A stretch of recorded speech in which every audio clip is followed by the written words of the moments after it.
is going on, guys? Customized Mods here. Today's video is going to be all about this brand new FT Scout that I just whipped up last weekend. And yeah, it's number 3. My first Scout was an epic failure. We kind of built it wrong and it didn't fly very well. You guys probably saw that video. My next Scout got really dirty and I broke it a bunch on my maiden flight.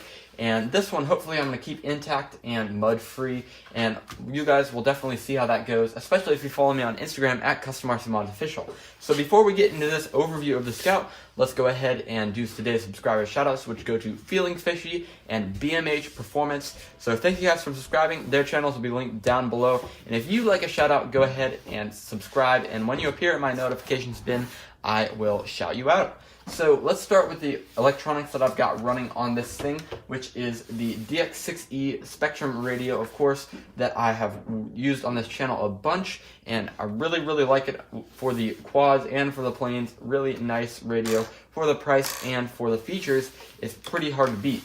So now we've got these batteries, which are Tattoo 1300 milliamp hour batteries, and they're really great for this application. Nice and light, and they have 45 Cs of power or punch in them, so they really get the job done. Now for my motor and ESC setup, I'm running a Turnigy D2838-8 1100 kV motor. This one is about $15 on Amazon.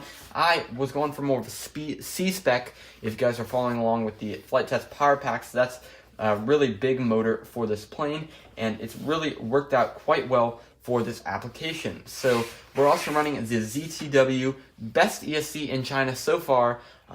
It's the Beatles 30 amp hour or 30 amp ESC. So had good luck with that. I thought that was kind of funny how they packaged it like that.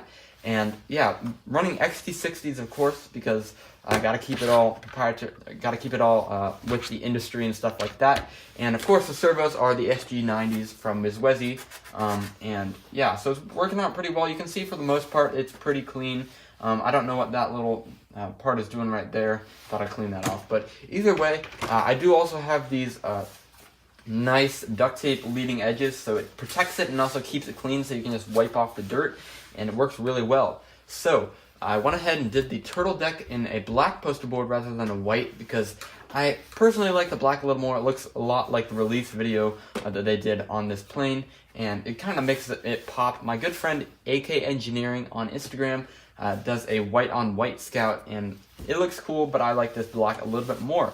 Now, if you guys were wondering about the prop, I forgot to tell you guys, this one is a 9x6 by Gemfan.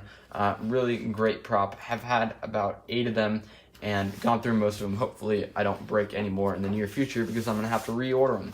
So yeah, let's go ahead and go through a few mods that I've done to this plane, which are this battery strap right here, which you can see there's no Velcro on these batteries. They basically just slide in. You pull the battery balance connector back just like that, and slide it back towards the connector. Now you're going to take your connector and just push it in just like that, and that will actually keep it in just like that, and works pretty well. However, for certain batteries it doesn't quite work. Like for my Venom 1300 milliamp hour battery, it doesn't quite work as well as I'd hoped, so I'm going to definitely convert to Velcro. I just have this for the time being while I'm waiting for my Velcro to go get some Velcro or something like that.